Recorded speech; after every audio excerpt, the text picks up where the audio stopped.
radio27.be, bien entendu.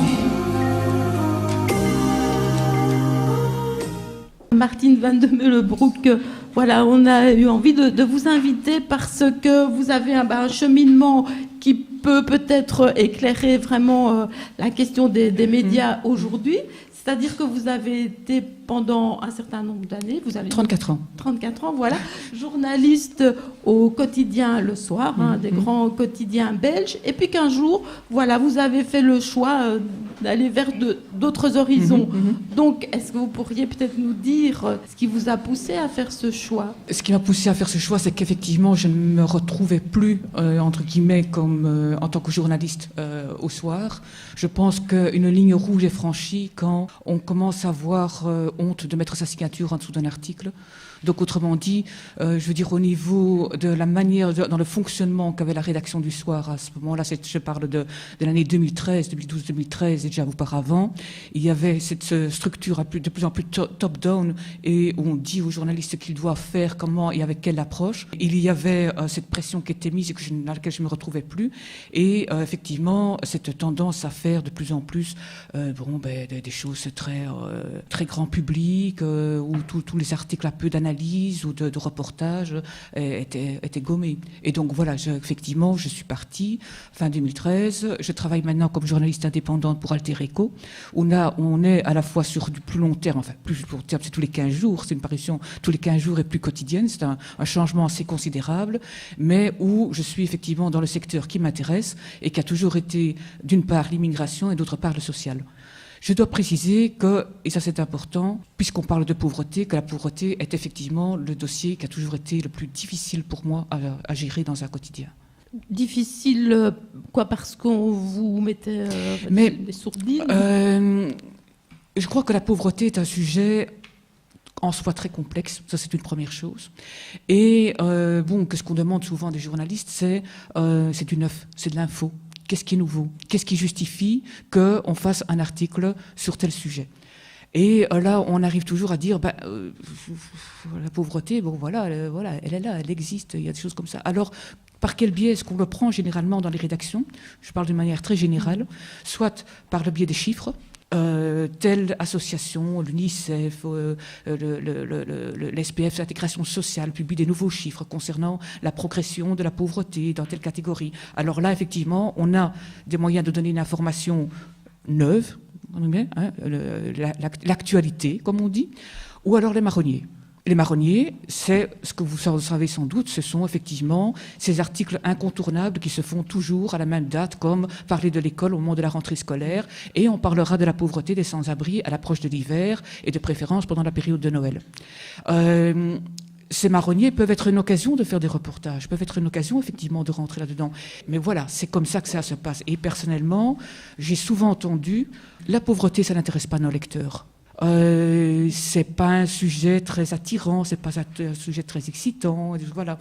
Et par ailleurs, les conditions de travail étant telles qu'on avait de moins en moins, enfin moi j'avais de moins en moins de temps pour aller sur le terrain et que je ne quittais pratiquement plus ma chaise à la rédaction et que tout se faisait par téléphone parce qu'il fallait faire 2-3 articles par jour. Bien effectivement, c'est plus possible parce qu'effectivement, travailler dans le social quand on est journaliste, ça demande du temps, ça demande d'aller sur le terrain, ça demande de rencontrer les associations et les gens. Voilà. Le Soir était confronté, en même temps faisait le choix de fonctionner de cette façon. Bon, il n'est pas le seul, clairement. Seul, non.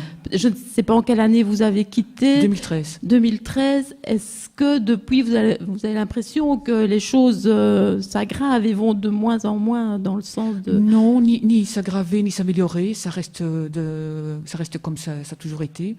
Je pense qu'il y a quand même un problème. On pourra peut-être ensuite revenir un peu à l'RTBF parce que je trouve que c'est assez important ce qui se passe pour le moment. Voilà. Je crois qu'il y a quand même un problème assez fondamental qui relève un petit peu des journalistes eux-mêmes. C'est qu'il y a dans la presse, et plus particulièrement dans la presse écrite quotidienne, peut-être moins dans les médias audiovisuels, un problème de diversité au sein des journalistes. Il y a un problème de diversité culturelle. Vous avez très peu de journalistes qui sont issus de l'immigration marocaine, turque un peu, italienne, espagnole. Vous avez un problème de diversité de genre. Ça sans aucun doute. Il y a énormément de femmes qui sont des étudiantes en journalisme et très peu dans les rédactions. Et alors, dans les postes hiérarchiques, on n'en parle même pas. Et vous avez un problème de diversité sociale. Je pense que les journalistes, comme la plupart des universitaires, très peu sont originaires, sont de la classe ouvrière ou d'être chômeurs, des trucs pareils. Et donc, il y a un véritable problème de compréhension par manque de vécu, par manque d'avoir expérimenté ça, j'ai envie de dire, dans leur enfance ou de l'avoir côtoyé, ce qu'est la précarité. Certes, il y a beaucoup de journalistes qui vivent dans une certaine, surtout les journalistes indépendants, qui vivent dans une grande précarité là-dedans, mais je veux dire, dans leur vécu, dans leur parcours personnel, il n'y a pas cette approche effectivement de la pauvreté. Et ça joue énormément parce que il n'y a pas de compréhension du phénomène et donc du coup, on n'imagine pas les problèmes qu'on peut avoir. Dans le cadre justement de Viva for Life, et puis je m'interromps, il y avait un reportage qui était passé sur La Première où on parlait de problème de payer les transports en commun pour aller voir. Une maman expliquait comment il fallait payer pour aller les transports en commun pour aller voir son enfant qui était placé, que ça coûtait cher et qu'à cause de ça, elle ne pouvait pas le voir tout le temps. Ce sont des choses comme ça. Ce sont des petits détails comme ça. Et ce n'est pas effectivement seulement les chiffres ou seulement les sans-abri. Et donc, peut-être pour maintenant entrer justement plus dans le vif du sujet, Viva for Life, quelle est votre analyse par rapport à cet événement ? Mais il y a plusieurs choses à dire. Il y a un problème lié à la RTBF en tant que service public, j'ai envie de dire. La RTBF, pour moi, elle a 3 missions. Elle a une mission d'information, une mission d'éducation permanente et une mission il y a une fonction de divertissement également ici. Avec Viva for Life, on est clairement dans le divertissement. Le problème, c'est que les parois ne sont pas étanches et qu'effectivement, dans le matraquage que nous avons maintenant avec Viva for Life, avec toute l'approche qu'on peut dénoncer par ailleurs de la pauvreté qu'il y a dans Viva for Life, effectivement, elle contamine l'information. Et même s'il n'y a pas des journalistes, vous ne voyez pas François de Brigotte ou Baptiste Tupin ou des journalistes comme ça participer à ce cirque là-dedans, il n'empêche que dans l'esprit du public, effectivement, les frontières ne sont plus étanches et qu'il y a effectivement dans l'image aussi de service public qu'à la RTBF, eh bien, c'est ça, c'est cette espèce de charity business, c'est cette approche de la pauvreté extrêmement paternaliste, caritative et caricaturale, j'ai envie de dire aussi, parce qu'en fait, de quoi parle-t-on ? Ce sont les enfants qui sont les enfants pauvres. Et cet enfant pauvre, bien comme par hasard, il est blanc, il est bien belge, et on ne parle pas ni de ses parents, ni de ça. Et surtout, on ne dit pas, il y a une victimisation, on ne dit pas qui est responsable. Ce sont ses parents ? Parce qu'on voit bien, hein, effectivement, les réflexions vont dire ces pauvres gosses, truc pareil, ce sont ses parents qui... Est-ce que c'est les pouvoirs publics ? Est-ce que c'est la politique ? Je n'entends pas ça. Ou est-ce que c'est la fatalité ? Parce qu'il y a toujours eu des pauvres et que tous les ans, il y aura Viva for Life. Voilà. C'est ça, comme si on entérinait oui. que voilà, ça fait partie presque du décor. Oui, oui. Dire. On accueille maintenant, comme ça, voilà, sur le plateau, de façon impromptue, Stéphane Van Denay, qui va se présenter, ou bien, je ne sais pas, tu es déjà intervenu dans les émissions ce matin ? Mais j'écoutais Martine avec beaucoup d'attention, comme je l'écoute et je la lis depuis des années, et il se trouve que la Revue Nouvelle, qui va participer cet après-midi également dans une de nos émissions, a fait paraître une chronique signée Anathème, et qui fait parfaitement le lien avec ce que Martine vient de raconter, et donc je ne résiste pas au plaisir de vous la lire ce matin. Voilà. Être pauvre, ce n'est quand même pas si pénible. Récemment, Francis Goffin, directeur des radios de la RTBF, défendait une initiative controversée de vivacité, Viva for Life, dont l'objectif annoncé est de venir en aide à l'enfance pauvre. Pendant une semaine, 3 animateurs sont enfermés dans un cube de verre pour les mettre dans des conditions de stress et de difficulté comme le vivent les enfants en détresse. L'opération était mûrement pensée par une organisation qui ne manque ni de journalistes ni d'experts. Ils sont 3, pas 2, ce serait physiquement impossible, pas 4 non plus, ce serait trop facile. Il faut en déduire donc que l'enfance en détresse, dans un cube, c'est un peu gênant, mais pas trop quand même. On est logé dans ce cube, on est nourri, on est chauffé, et on a toujours de la compagnie. Le sol est propre, le toit ne fuit pas, on ne grelotte pas. On est forcément 3, parce qu'à 2, une mère et son enfant, par exemple, ce serait physiquement impossible. Imaginez donc, personne dans notre pays ne pourrait endurer ça. Se retrouver enfant, coincé dans une chambre de bonne, pendant toute la durée des vacances de Noël, avec un parent solitaire et en détresse, sans les moyens d'aller voir Paddington 2, ni de faire un tour sur la patinoire installée sur le centre-ville. En revanche, quand on est 4, Un couple et ses 2 enfants, c'est vraiment cool et on n'est pas vraiment pauvre. Bien entendu, quand on est pauvre, on bénéficie d'un intense soutien moral de la part de milliers de gens qui vous font savoir combien, en plus de vous trouver touchant, ils vous estiment courageux et plein de grandeur d'âme. On a accès aux médias, on appelle ses proches, on partage ses états d'âme sur les réseaux sociaux et on réalise une magnifique moisson de likes. Quelle expérience passionnante être pauvre, comment s'étonner de soulever tant d'intérêt. Et puis après 1 semaine d'épreuve, c'est fini. C'est environ le temps nécessaire pour que les services sociaux aient conscience de votre situation, pour qu'un logement d'urgence se libère, pour qu'une aide sociale substantielle soit versée, pour que le toit soit réparé par le gentil propriétaire, pour que le gaz soit rétabli, malgré les factures en souffrance. J'avoue que je l'ignorais. Je pensais naïvement qu'on était assez souvent pauvre, qu'on en sortait rarement, qu'on en souffrait des années durant, qu'on vivait moins vieux, qu'on grandissait moins bien et qu'on se faisait accuser d'être un profiteur par des politiciens et penseurs de toutes sortes sur les ondes de la RTBF. Comme je me trompais, victime que j'étais de la propagande Bobo Bisounours. Voilà que la radio de service public, forte de ses investigations et d'une réflexion rigoureuse sur les causes et les conséquences de la pauvreté infantile, nous livre donc une image certes bouleversante, mais qui ne nous empêchera pas de dormir. Tout va donc presque bien.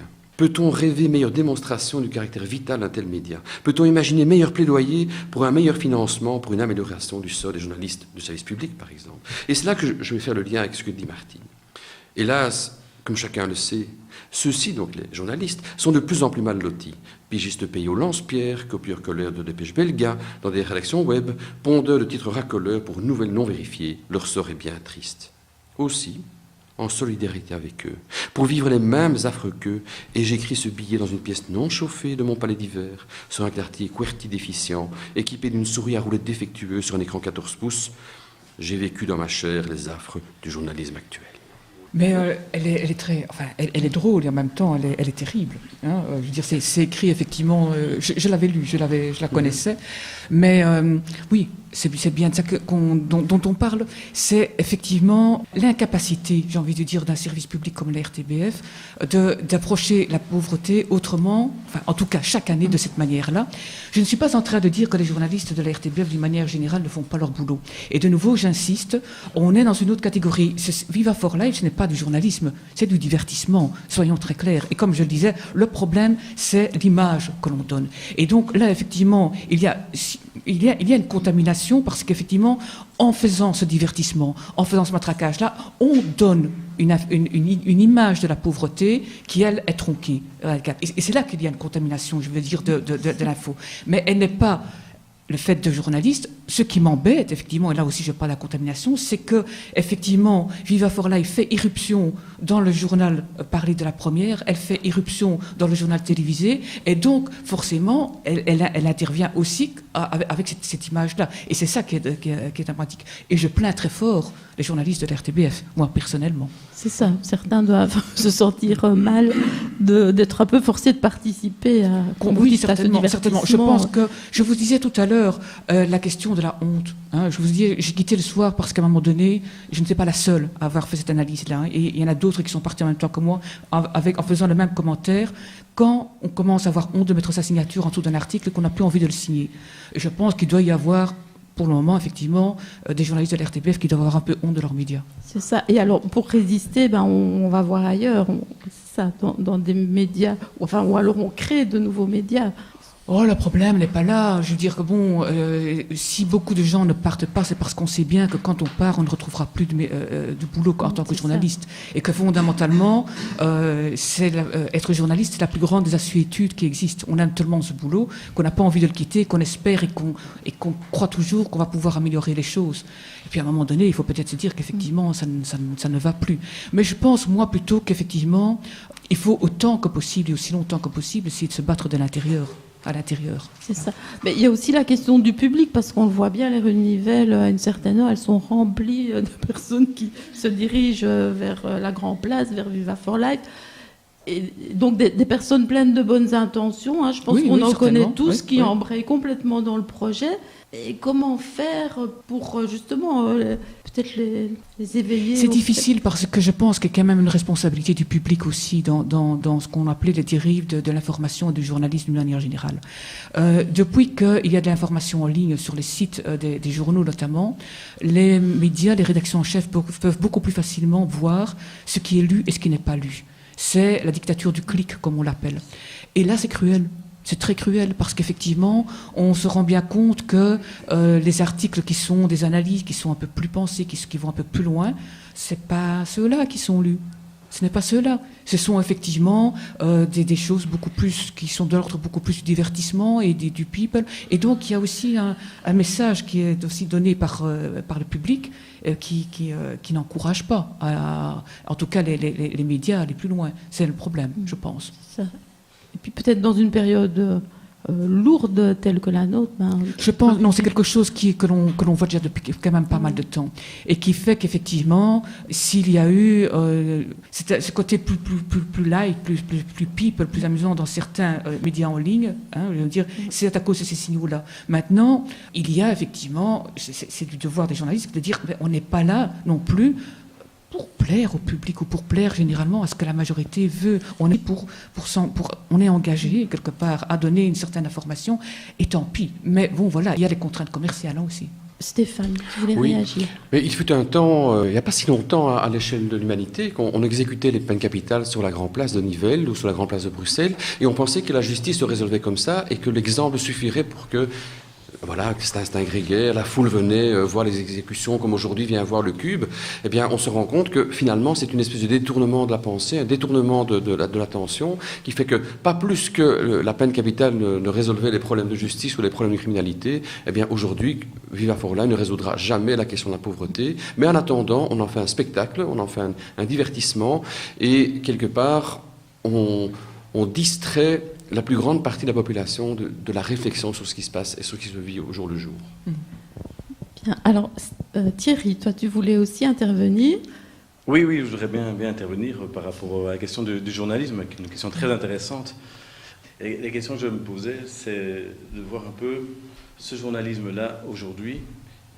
Tu disais tantôt, il faut se poser la question de la responsabilité du public, et il faudra toujours se poser évidemment la question de la responsabilité du public, c'est normal. Mais par contre, je me rappelle de Françoise Barré, qui a quoi ? C'était à l'époque de la régularisation, donc c'est 99-2005, dans ces eaux-là. C'est au moment où Écolo était au pouvoir. Oui, c'est 99-2005, dans ces eaux-là.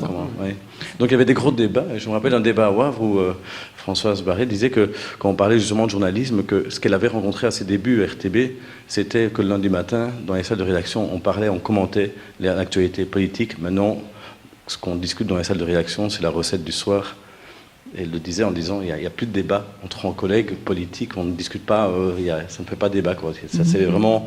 Donc il y a aussi une forme de transformation, peut-être aussi du corpus des journalistes. Oui, c'est plus les mêmes. Oui, ça c'est évident. Ça c'est évident. Et je pense que ça a peut-être fait un changement de culture, ou peut-être qu'il faudrait se poser la question sur l'uniformité que les écoles de commu ont fait. Alors qu'avant, les journalistes étaient surtout des gens qui avaient fait des études autres que celles de journalistes. Mais on forme des très bons techniciens, j'ai envie de dire. Effectivement, des gens qui peuvent se débrouiller en toutes les circonstances. Parce qu'en fait, qu'est-ce qu'on demande de plus en plus maintenant aux jeunes journalistes, et je l'ai senti très fort au soir, ce sont des gens qui peuvent faire tout. Qui peuvent faire n'importe quel reportage, dans n'importe quelle condition, n'importe quand, n'importe comment. Et que donc, tout ce qui est la spécialisation et la connaissance approfondie d'un dossier est tout à fait dévalorisé.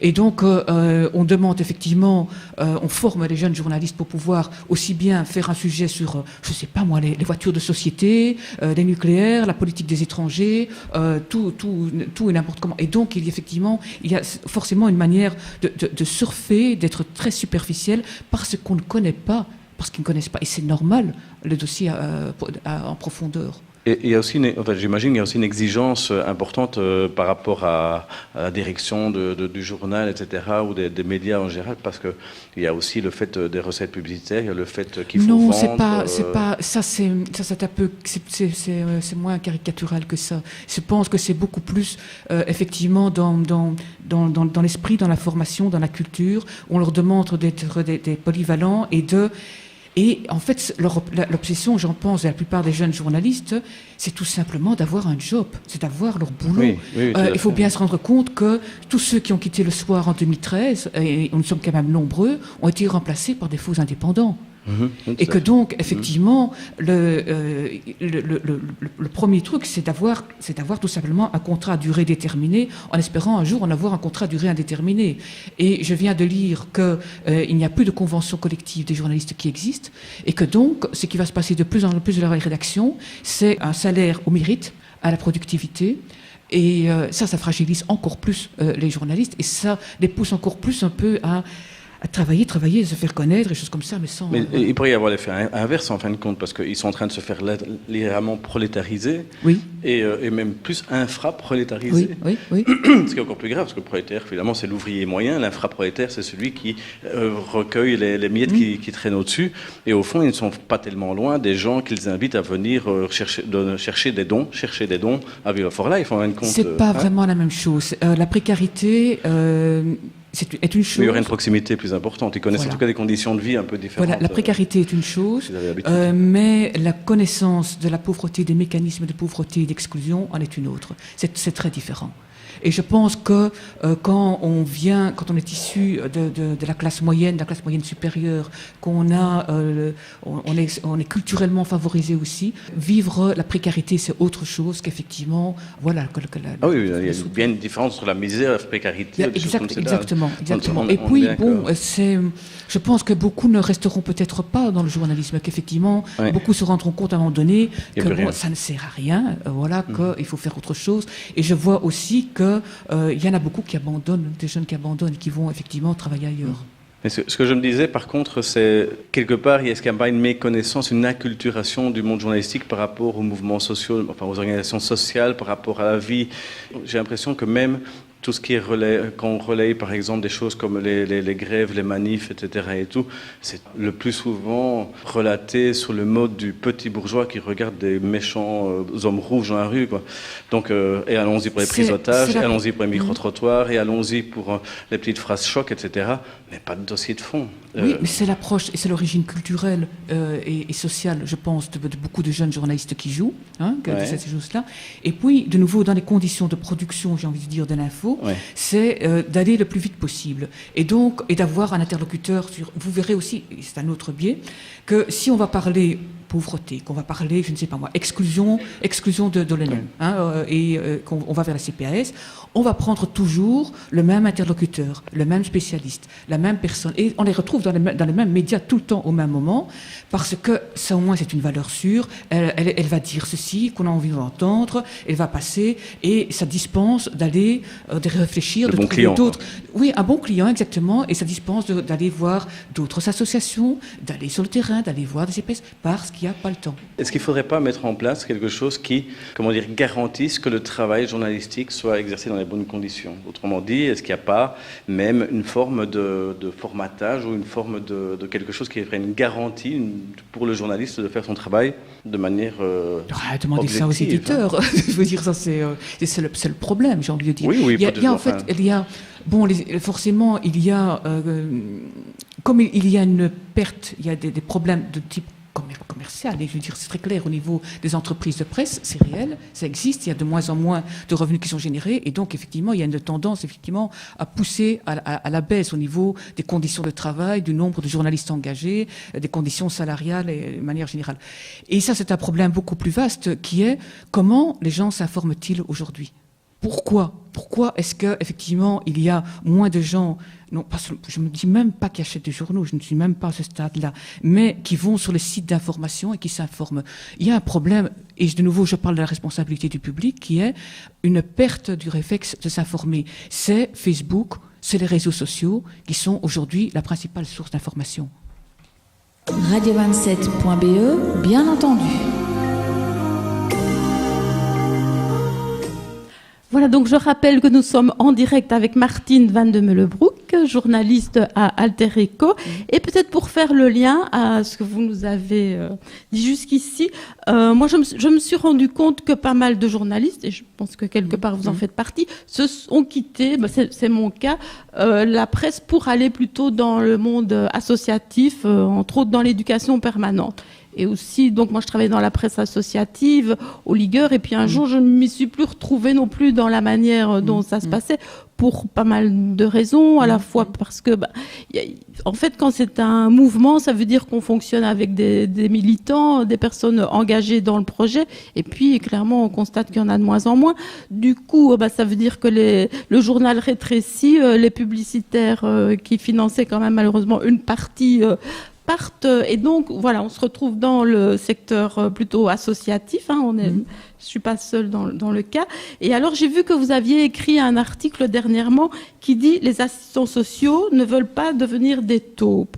Et comme on a avec nous Marie, qui est future assistante sociale, je me dis que ça serait peut-être intéressant que vous nous en disiez un peu plus sur ce sujet que vous avez traité, et puis vers quoi s'achemine le travail social, qui forcément touche aussi à la précarité. Oui, c'est-à-dire que cet article faisait effectivement référence à une pression qui est mise sur les CPAS pour que, dans le cadre du programme individualisé d'intégration sociale, le fameux PIS, comme on l'a appelé, on leur demandait de faire un bilan social de l'usager du CPAS.